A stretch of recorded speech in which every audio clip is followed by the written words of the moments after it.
evening, everyone. Okay. Normally I have to do that twice, but y'all are ready and looking beautiful. Thank you for coming, and thank you, Chicago Sun-Times, for having us. My name is Allegra D. Love from the House of Love. Allegra D, yes, like the medicine. And honestly, especially this time of year, it's honestly a miracle that I can get in drag and look this good with all my allergies, so, you know. But when I was thinking, when Ishmael asked me to do this, I was thinking, you know, what about my story? And the thing that I kept coming back to was music and dancing and how it has always been a part of my life and has really shaped me into who I am. I was your typical gay kid clomping around in my mom's high heels, secretly in the bathroom, putting on her little ponytails, thinking I was the newest member of Destiny's Child. I always loved music and dancing and performing, and of course, clearly, attention. In high school, I was a cheerleader and dancer and a choreographer for musicals. And my favorite musical being Hairspray. I know, shocking. Exactly, can't stop the beat. And growing up, no matter the adversity, whether it was being injured or just dealing with life as a queer Black individual in the South and in Florida. Yeah, don't worry, we'll get there in a moment. Whether it was in my room in front of my mirror on stage performing, or in the club, it didn't matter. I was always dancing. In college, I brought together my two passions of dancing and performing and working with kids. I worked for this community service group called City Step, where we went out into myself and other undergrad teachers went out into West Philadelphia and taught dance, self-expression, and creative movement to middle and elementary school students in West Philadelphia.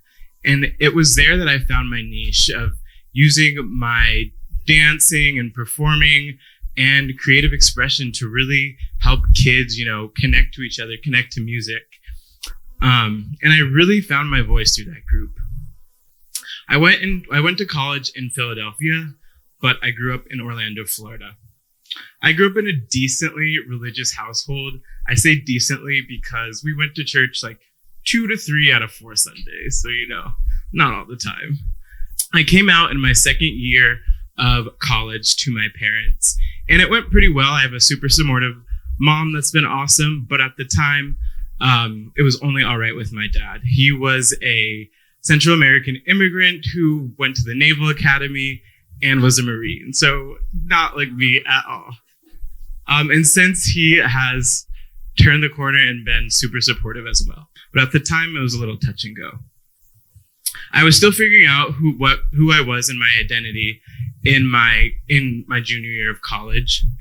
And that summer, after that year, I returned home for about a month and came back to Philly. And that one Sunday in June, I woke up early, excited to have friends over for Philly Pride. Woke up early, opened my phone to a bunch of text messages, calls, and people wondering if I was okay and if I was all right. That morning was June 12th, 2016. As many of you know, hours before, a gunman took the lives of 49 souls and injured many more. He took the lives of people who looked like me, people who wanted to just go out and dance and have a good time, to celebrate their heritage at a Latin night in Orlando, Florida. I frantically called and texted friends who had wanted to go out to Pulse the night before to make sure they were all right. I did not lose anyone close to me that night, but unfortunately that was not the case for 49 other groups of families and friends.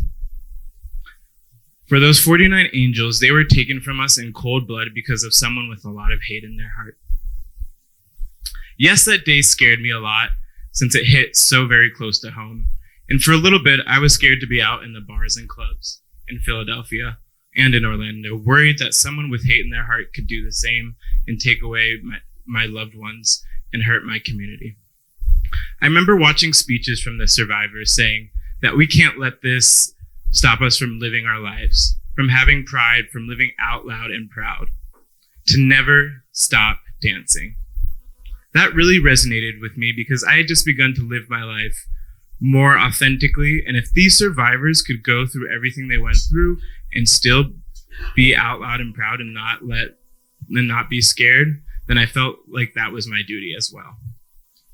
I began to fully live that out in the rest of my college years, advocating for queer LGBTQ plus students on campus, standing up to hate speech and anti-LGBT rhetoric, and being a very visible queer leader on campus. After college, I became a teacher and moved over here to Chicago.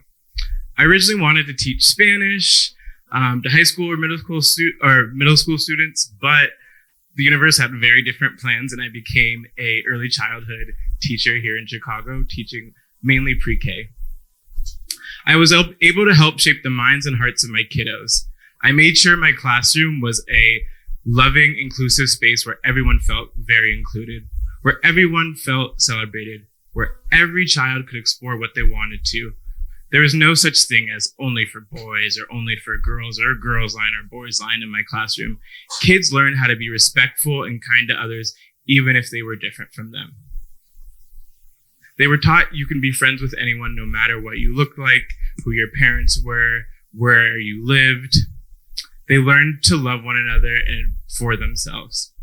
By being a pre-K teacher, my creativity began to soar even more. I knew I wanted to give kids a loving, fun environment for their first introduction to school. I read books about being yourself. I read books about different types of families and being inclusive, about being kind to everyone. These types of books are banned in some states. What I was teaching would be illegal in states like my home state that's led by a hateful, bigoted person in Florida.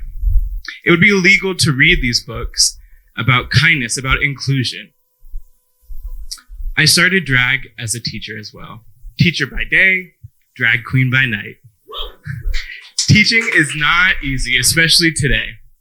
My drag started out as an outlet and a hobby to express myself and to express my authenticity.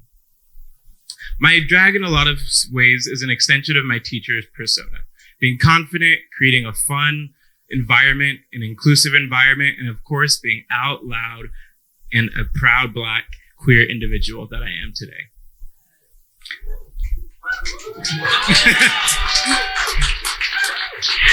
Even though I'm no longer teaching, I still am working with kids, tutoring, working in the education sector, and using my drag as a platform to live out and proud.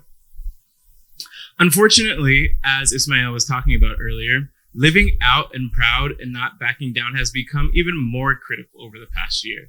We now have over 400 anti-trans, anti-LGBT, anti-drag laws popping up all over the country.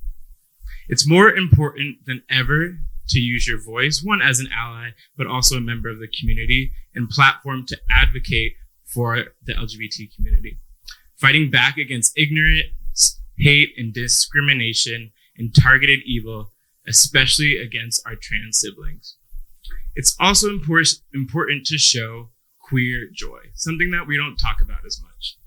Kids needs to see that it does get better, that you can live your life as a queer trans individual where you can find a community that loves you and values you and makes you feel safe.